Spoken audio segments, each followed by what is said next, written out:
ಕ್ಷಣ ಕ್ಷಣಕ್ಕೂ ಕೂಡ ಸಾವಿನ ಸಂಖ್ಯೆ ಹೆಚ್ಚಾಗ್ತಾ ಇದೆ. ಕೇರಳದಲ್ಲಿ ಆಗಿರುವಂತಹ ಭೂಕುಸಿತದಿಂದಾಗಿ ಇಲ್ಲಿಯವರೆಗೂ ಕೂಡ 41 ಜನ ಸಾವನ್ನಪ್ಪಿರುವಂತಹ ವರದಿಗಳು ಬರ್ತಾ ಇದೆ. ಕ್ಷಣ ಕ್ಷಣಕ್ಕೂ ಕೂಡ ಈ ಸಾವಿನ ಸಂಖ್ಯೆ ಇನ್ನೂ ಹೆಚ್ಚಾಗುತ್ತೆ ಅಂತಿದ್ದಾರೆ. ಕಾರಣ ಆ ಪ್ರಮಾಣದಲ್ಲಿ ಅಲ್ಲಿ ಭೂಕುಸಿತವಾಗಿರೋದು.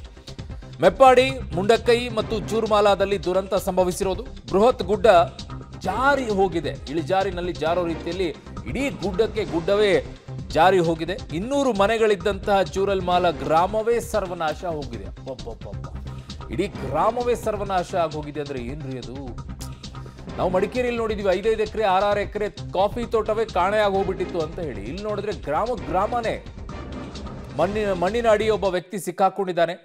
ಅವಶೇಷಗಳಡಿ ಈಗ ಜೀಪು ಕಾರು ಎಲ್ಲ ಸಿಕ್ಕಾಕೊಂಡಿವೆ. ಅಲ್ಲಿ ನೋಡಿ ಪಾಪ ಈ ರಕ್ಷಣಾ ಕಾರ್ಯಾಚರಣೆಗೆ ಧಾವಿಸ್ತಾ ಇದ್ದಾರೆ. ಪಾಪ ಮಣ್ಣಿನ ಅಡಿ ಸಿಕ್ಕಾಕೊಂಡಿದ್ದಾರೆ. ಆಚೆ ಬರಕ್ಕೆ ಆಗೋದಿಲ್ಲ. ಕಾರಣ ಆ ಪ್ರಮಾಣದಲ್ಲಿ ಕೆಸರು ಮಣ್ಣು ಬಂದಿರುತ್ತೆ. ದಾಟಕ್ಕೆ ಆಗಲ್ಲ. ನಿಮ್ಗೆ ಕಾಲು ಎತ್ತಿಡಕ್ಕಾಗಬೇಕಲ್ಲ. ಪ್ರಯತ್ನ ಮಾಡಿ ನೋಡಿ. ಎಲ್ಲೂ ಆಗೋದಿಲ್ಲ ನಿಮಗೆ. ಗಟ್ಟಿ ಮಣ್ಣಲ್ಲಿ ಎಲ್ಲಾದ್ರೂ ಇಟ್ಬಿಡ್ಬೋದು. ಬಟ್ ಈ ಹಸಿ ಮಣ್ಣು ಇರುತ್ತೆಲ್ಲ, ನೀರು ಇಟ್ಕೊಂಡಿರುವಂಥ ಮಣ್ಣು, ಕಾಲು ಎತ್ತಿ ಮೇಲಿಡಕ್ಕಾಗಲ್ಲ ನಿಮ್ಗೆ. ಅಷ್ಟೊಂದು ಶಕ್ತಿನೇ ಆಗೋದಿಲ್ಲ. ಪಾಪ ಅವನು ಸಿಕ್ಕಾಕೊಂಡಿದ್ದಾನೆ. ಅವನು ರಕ್ಷಣೆ ಕಾರ್ಯಾಚರಣೆ ಈಗ ಮಾಡ್ತಾ ಇದ್ದಾರೆ. ಇನ್ನೂ ಕೂಡ ಸಾಧ್ಯ ಆಗಿಲ್ಲ. ಪಾಪ ಎಲ್ಲೆಲ್ಲಿ ಯಾರು ಸಿಕ್ಕಾಕೊಂಡಿದ್ದಾರೆ, ಏನಾಗಿದೆ ಪರಿಸ್ಥಿತಿ ಒಂದು ಗೊತ್ತಾಗ್ತಿಲ್ಲ. ನೋಡಿ ಅಲ್ಲಿ ಹೆಂಗೆ ಜಾರ್ಕೊಂಡು ಬಂದಿದೆ ಅಂತ ಹೇಳಿ. ಪಾಪ ಈ ಪ್ರಮಾಣದಲ್ಲಿ 2019ರಲ್ಲೂ ಕೂಡ ಇದೇ ರೀತಿಯಾಗಿ ನೋಡಿದ್ವಿ. ಕೇರಳದಲ್ಲಿ ಇಂತಹದ್ದೇ ಅನಾಹುತ ಆಗಿತ್ತು. 21ರಲ್ಲೂ ಸಣ್ಣ ಪ್ರಮಾಣದಲ್ಲಿ ಆಗಿದ್ದು. ಆವಾಗಲೂ ಭಾರಿ ಅನಾಹುತಗಳಾಗಿತ್ತು. ಆವಾಗಲೂ ಕೂಡ ಸಾವು ನೋವುಗಳು ಸಂಭವಿಸಿತ್ತು. ಆವಾಗಲೂ ಕೂಡ ಮನೆಗಳನ್ನು ಕಳ್ಕೊಂಡಿದ್ರು, ಕೊಚ್ಕೊಂಡು ಹೋಗಿದ್ದು ವೆಹಿಕಲ್ಸ್ಗಳೆಲ್ಲ. ಈಗಲೂ ಕೂಡ ಅದೇ ಪರಿಸ್ಥಿತಿಯಲ್ಲಿ ನಿರ್ಮಾಣವಾಗಿ ಹೋಗಿದೆ. ಇವೆಲ್ಲವೂ ಕೂಡ ಯಾಕೆ ಆಗ್ತಾ ಇದೆ ಅನ್ನುವಂಥದ್ದನ್ನು ನೋಡಬೇಕಾಗಿದೆ. ಯಾಕೆ ಅಷ್ಟೊಂದು ಪ್ರಮಾಣದಲ್ಲಿ ಗುಡ್ಡಗಳು ಕುಸಿತವಾಗ್ತಾ ಇರುವಂಥ ಪರಿಸ್ಥಿತಿಗಳು ನಿರ್ಮಾಣವಾಗ್ತಾ ಇದೆ? ಅದರ ಜೊತೆಗೆ ನಾವು ಆಟ ಆಡ್ತಾ ಇದ್ದೀವ? ಅದರ ಪರಿಣಾಮಗಳೇನಾದರೂ ಇದೆಯಾ ಗೊತ್ತಿಲ್ಲ. ಈಗ ಬಹಳ ಕಷ್ಟ. ರಕ್ಷಣಾ ಕಾರ್ಯಾಚರಣೆ ಮಾಡೋದು ಕೂಡ ಅಷ್ಟು ಸುಲಭದಲ್ಲ. NDRF ಮತ್ತು SDRFನವರು ಅಲ್ಲಿ ಪ್ರಯತ್ನ ಪಡ್ತಾ ಇದ್ದಾರೆ. ಸೇನಾ ಟೀಮ್ ಕೂಡ ಅಲ್ಲಿಗೆ ಬಂದಿದೆ. ಸೇನಾ ಹೆಲಿಕಾಪ್ಟರ್ ಕೂಡ ಕರೆಸಿದ್ದಾರೆ. ಎಲ್ಲವೂ ಕೂಡ ಇದೆ. ಈಗ ರಕ್ಷಣಾ ಕಾರ್ಯಾಚರಣೆ ಮಾಡಬೇಕು. ಬಟ್ ಮಳೆ ಸತತವಾಗಿ ಸುರಿತಾ ಇದೆ. ಆಮೇಲೆ ಅಲ್ಲಿ ರಕ್ಷಣಾ ಕಾರ್ಯಾಚರಣೆ ಮಾಡಬೇಕಾದ್ರೆ ಮತ್ತೆ ಭೂಕುಸಿತಗಳಾಗುವಂಥ ಸಾಧ್ಯತೆಗಳಿರುತ್ತೆ. ಒಂದೇ ಸಲಕ್ಕೆ ಹಿಂಗೆ ಜರದ್ ಬಿಟ್ಟು ಬಿಡೋದಿಲ್ಲ. ಮತ್ತೆ ಮಣ್ಣು ಜರಿಯತ್ತೆ ಅದು. ಕಾರಣ ಸತತವಾಗಿ ಸುರಿತಾ ಇರುವಂಥ ಮಳೆ. ಅದನ್ನು ನೋಡ್ಕೊಳ್ಬೇಕು. ಈ ಕಡೆ ರಕ್ಷಣಾ ಕಾರ್ಯಾಚರಣೆ ಮಾಡಬೇಕು. ಅಲ್ಲಿರುವಂಥ ಜನರನ್ನ ಬೇರೆ ಕಡೆಗೆ ಸ್ಥಳಾಂತರ ಮಾಡಬೇಕು. ಏನು ಸುಲಭದ ಮಾತನ ರಕ್ಷಣಾ ಕಾರ್ಯಾಚರಣೆ ಮಾಡೋದು? ವಯನಾಡಿನಲ್ಲಿ 4 ಗಂಟೆಯ ಅಂತರದಲ್ಲಿ 3 ಕಡೆಗೆ ಗುಡ್ಡ ಕುಸಿದಿರೋದು.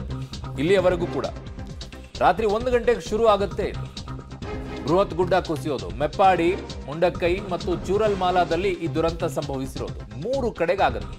ಸೇನೆ, NDRF, SDRFನಿಂದ ಈಗ ರಕ್ಷಣಾ ಕಾರ್ಯಾಚರಣೆ ನಡೀತಾ ಇದೆ. ಪಾಪ ಅವ್ರಿಗೂ ಫ್ಯಾಮಿಲಿ ಇರುತ್ತೆ ರೀ, ಅವ್ರ ಕುಟುಂಬಗಳಿರ್ತವೆ. ಅವುಗಳನ್ನೆಲ್ಲ ಪಣಕ್ಕಿಟ್ಟು ಬಂದು ನಿಮ್ಮ ರಕ್ಷಣಾ ಕಾರ್ಯಾಚರಣೆಯನ್ನು ಮಾಡ್ತಾ ಇರ್ತಾರೆ. ಅವಕ್ಕೆ ಸ್ಥಳೀಯವಾಗಿರುವಂಥ ಜನರು ಕೂಡ ಒಂದಿಷ್ಟು ಸಹಕರಿಸಬೇಕು. ಒಂದಿಷ್ಟು ಬೇರೆ ಸಂದರ್ಭದಲ್ಲೆಲ್ಲ ಬಂದು ನಿಂತ್ಕೊಳ್ತಿರಲ್ಲ, ಇಂತಹ ಸಂದರ್ಭದಲ್ಲಿ ಆ್ಯಕ್ಚುಲಿ ಬೇಕು, ಮಾಡ್ತಾರೆ, ಇಲ್ಲ ಅಂತ ಹೇಳೋದಿಲ್ಲ. ಸ್ಥಳೀಯವಾಗಿರುವಂಥವ್ರು ಯಾರು ಇರ್ತಾರೆ ಅವರೆಲ್ಲ ಬಂದು ನಿಂತ್ಕೊಳ್ತಾರೆ. ಅಗ್ನಿಶಾಮಕ ದಳದಿರ್ತಾರೆ, ಪೊಲೀಸರು ಇರ್ತಾರೆ, NDRF, SDRFನವರು, ಸೇನೆ ಟೀಮ್ ಬರುತ್ತೆ. ಎಲ್ಲರೂ ಕೂಡ ಬರ್ತಾರೆ. ಆಲ್ಮೋಸ್ಟ್ ಅಲ್ಲಿ ನಿಂತ್ಕೊಳ್ತಾರೆ. ಅವ್ರಿಗೆ ಎಷ್ಟು ಸಾಧ್ಯ ಆಗುತ್ತೋ ಅಷ್ಟು ಸಹಾಯ ಮಾಡಿ. ಕಾರಣ ಅವ್ರಿಗೂ ಸ್ವಲ್ಪ ಊಟದ ವ್ಯವಸ್ಥೆಯನ್ನು ಯಾರಾದರೂ ಮಾಡೋದಾದರೆ ಒಳ್ಳೆಯದು ಅಂತ ಕಾಣಿಸುತ್ತೆ. ಅವ್ರ ಕೆಲಸ ಅವ್ರು ಮಾಡ್ತಾರೆ. ಬಟ್ ಸುಲಭ ಅಂತೂ ಅಲ್ಲ. ಅಷ್ಟು ಸುಲಭ ಅಲ್ವೇ ಅಲ್ಲ ರಕ್ಷಣಾ ಕಾರ್ಯಾಚರಣೆಯನ್ನು ಮಾಡೋದು. ಆ ಹರಿಯುವಂಥ ನೀರಿನಲ್ಲಿ ಹೋಗಿ ಅಲ್ಲಿ ಯಾರು ಸಿಕ್ಕಾಕೊಂಡಿರೋ ಅವ್ರನ್ನ ಕರೆತರುವಂಥದ್ದು, ಜೊತೆಗೆ ಯಾರೋ ಪಾಪ ಸತ್ತೋಗಿದ್ದಾರೆ ಅಂತಂದ್ರೆ ಅವ್ರನ್ನ ಹುಡ್ಕೊಂಡು ಆ ಬಾಡಿಯನ್ನು ತೊಗೊಂಡು ಬರೋದು. ಅಬ್ಬಬ್ಬಬ್ಬ ಏನ್ರಿ ಈ ಪ್ರಮಾಣದಲ್ಲಿ ಸುರಿತಾ ಇದೆ, ಈ ಪ್ರಮಾಣದಲ್ಲಿ ಕೊಚ್ಕೊಂಡು ಹೋಗ್ತಾ ಇದೆ ಅಂತಂದ್ರೆ ಬಿಟ್ಟು ಬಿಡದೆ ಮಳೆ ಸುರಿತಾ ಇರುವಂಥ ಸಂದರ್ಭದಲ್ಲೂ ಕೂಡ ಕಾರ್ಯಾಚರಣೆಯನ್ನು ಮಾಡ್ತಾ ಇದ್ದಾರೆ. ಸ್ವಲ್ಪ ಯಾವುದೋ ಒಂದಿಷ್ಟು ಕೆಲಸ ಮಾಡಿದ ತಕ್ಷಣ ಒಂಚೂರು ರೆಸ್ಟ್ ತಗೊಳ್ಳೋಣ ಅನ್ನುವಂಥವ್ರು ಇರ್ತಾರೆ. ಆದರೆ ಬಟ್ ಇಲ್ಲಿ ಅವ್ರು ಹಂಗಲ್ಲ ನೋಡಿ. ಈ ಸುಲಭದ ಅಲ್ವೇ ಅಲ್ಲ ಇದು. ಅವ್ರ ಜೀವ ಪಣಕ್ಕಿಟ್ಟು ಇನ್ನೊಬ್ಬರ ರಕ್ಷಣೆ ಮಾಡಬೇಕು. ಅವ್ರ ಪಣಕ್ಕಿಟ್ಟು ಜೀವನ ಪಣಕ್ಕಿಟ್ಟು ಅವ್ರು ಇನ್ನೊಬ್ಬರನ್ನ ಅಲ್ಲಿ ಕರ್ಕೊಂಡು ಬರಬೇಕು. ಅಲ್ಲಿರೋರ್ನ ಯಾರಾದರೂ ಹುಡುಕಬೇಕು. ಅಲ್ಲಿ ಏನಾಗಿದೆ ಅವ್ರನ್ನೆಲ್ಲ ನೋಡಬೇಕು. ಆ ರಭಸದಲ್ಲಿ ಅವ್ರು ಹೋಗ್ಬೇಕಲ್ಲ. ಎಷ್ಟು ಅಂತ ನಿಮ್ಗೆ ಸ್ಟೆಮಿನಾ ಇರುತ್ತೆ, ಎಷ್ಟೊತ್ತನ ಇರಬೇಕು ಅವರು. ಹ್ಯೂಜ್ ಸ್ಟೆಮಿನಾ ಬೇಕಾಗತ್ತೆ. ಬಟ್ ಸದ್ಯಕ್ಕಂತೂ ಪರಿಸ್ಥಿತಿ ಮಾತ್ರ ಕೇರಳದಲ್ಲಿ ಹೇಳುತ್ತಿರೋದಾಗಿದೆ. ಅದು ದೇವರ ನಾಡು ಅಂತ ಕರೀತಾರೆ ಅದನ್ನು ಕೇರಳವನ್ನು. ಪದೇ ಪದೇ ಹಿಂಗೆ ಆಗ್ತಾ ಇದೆ. ಅಲ್ಲಿ ಗುಡ್ಡ ಕುಸಿತವಾಗ್ತಾ ಇರೋದು. ನಮ್ಮಲ್ಲೂ ಶುರು ಆಗ್ತಾ ಇದೆ ಅಲ್ಲಲ್ಲಿ. ಮಡಿಕೇರಿಯಲ್ಲಿ ನೋಡಿದ್ದೀವಿ 19, 20, 21ರಲ್ಲೆಲ್ಲ ಏನಾಗಿದೆ ಅಂತ ಹೇಳಿ ಅದರ ಅನಾಹುತಗಳನ್ನು ಕಣ್ಮುಂದೆನೇ ಇದೆ. ಇನ್ನೂ ಕೂಡ ಹೇಗಿತ್ತು ಅಂತೇಳಿ ಪರಿಸ್ಥಿತಿಗಳು. ಈಗ ಮತ್ತೆ ಶಿರೂರಲ್ಲಿ ಆಗಿತ್ತು.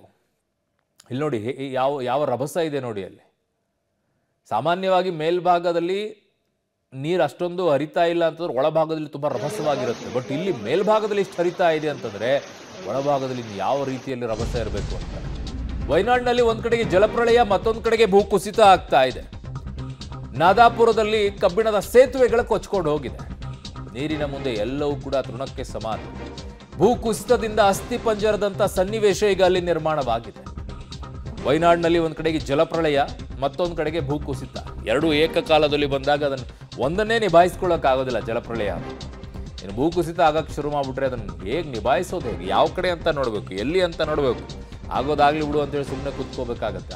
ಆ ಪರಿಸ್ಥಿತಿ ಈಗ ಆಲ್ಮೋಸ್ಟ್ ಆಲ್ ಕೇರಳದಲ್ಲಿ ಬಂದು ತಲುಪಿದೆ. ನೋಡಿ, ಅಲ್ಲಿ ಒಂದು ಕಡೆಗೆ ಇಲ್ಲಿ ಜಲಾವೃತವಾಗಿರುವಂಥ ಗ್ರಾಮಗಳನ್ನು ನೋಡಬೇಕಾ, ಇನ್ನೊಂದು ಕಡೆಗೆ ಅಲ್ಲಿ ಭೂಕುಸಿತ ಆಗಿ ಜನ ಸಿಕ್ಕಾಕೊಂಡಿರೋದನ್ನು ನೋಡಬೇಕಾ, ಏನು ಮಾಡ್ಬೇಕಲ್ಲಿ ಪರಿಸ್ಥಿತಿಗಳು.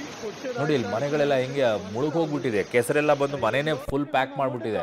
ಈ ಕಾಂಕ್ರೀಟ್ ಹಾಕ್ಬಿಟ್ಟು ಸ್ಲ್ಯಾಬ್ ಹಾಕ್ದಂಗೆ ಆಗೋಗಿದೆ ಅದೀಗ. ಮಣ್ಣೆಲ್ಲ ಬಂದ್ಬಿಟ್ಟು ಗ್ರಾಮವೇ ನಾಪತ್ತೆ ಆಗೋಗ್ಬಿಡುತ್ತೆ ಅಂದ್ರೆ ಏನು ಹೇಳೋಣ ಅದಕ್ಕೆ. ನೋಡಿ, ಸೇತುವೆಗಳೆಲ್ಲ ಅಸ್ಥಿಪಂಜರದಂತ ಆಗೋಗಿದೆ. ಅಯ್ಯಯ್ಯಪ್ಪ, ಸೇತುವೆಗಳೇ ಬಿದ್ದು ಹೋಗ್ತಾ ಇವೆ, ಅಲ್ಲಿ ಏನೇನು ನಿಲ್ತಾ ಇಲ್ಲ. ಪ್ರಳಯ ಆಗ್ಬಿಡುತ್ತೆ ಅಂತಂದ್ರೆ ಅದರ ಮುನ್ಸೂಚನೆಗಳ ಇವೆಲ್ಲ ಗೊತ್ತಿಲ್ಲ. ಹೇಳ್ತಾ ಇದ್ರು 21ರಲ್ಲಿ ಹಂಗಾಗ್ಬಿಡುತ್ತೆ, ಹಿಂಗಾಗ್ಬಿಡುತ್ತೆ ಅಂತ ಹೇಳಿ. ಇವೆಲ್ಲ ನೋಡ್ತಾ ಇದ್ದಾಗ ಶುರು ಆಗ್ಬಿಟ್ರೆ ಹೆಂಗೆ ಅನ್ನೋದು ಕಾಣಿಸ್ಕೊಳ್ತಾ ಇದೆ. ನೋಡಿ, ಅಲ್ಲಿ ಹೋಗೋಕ್ಕೆ ಎಲ್ಲಿದೆ ದಾರಿ. ಪ್ರಕೃತಿಯ ಜೊತೆಗೆ ನಾವು ಆಡಿರುವಂಥ ಹಲವು ಚೆಲ್ಲಾಟಗಳಿದೆಯಲ್ಲ, ಪ್ರಕೃತಿ ಜೊತೆಗೆ ಆಟ ಆಡಿರೋದಿದೆಯಲ್ಲ, ಅದರ ಪರಿಣಾಮಗಳನ್ನು ನಾವು ಅನುಭವಿಸಬೇಕು. ಅದರ ವಿರುದ್ಧವಾಗಿ ನಾವು ನಡ್ಕೊಳ್ತಾ ಇದ್ದೀವಿ. ಅದರ ಪರಿಣಾಮಗಳಿವೆಲ್ಲ. ಎಲ್ಲೋ ಒಬ್ಬರು ಸಿಕ್ಕಾಕೊಂಡಿದ್ದಾರೆ, ರಕ್ಷಣೆ ಮಾಡಬೇಕು. ಇನ್ನೊಂದು ಕಡೆಗೆ ಎಲ್ಲೋ ಇದ್ದಾರೆ, ಅವ್ರನ್ನ ಕರ್ಕೊಂಡು ಬರಬೇಕು. ಬಹುದೊಡ್ಡ ಕೆಲಸ NDRF ಟೀಮ್ನವ್ರಿಗಂತೂ.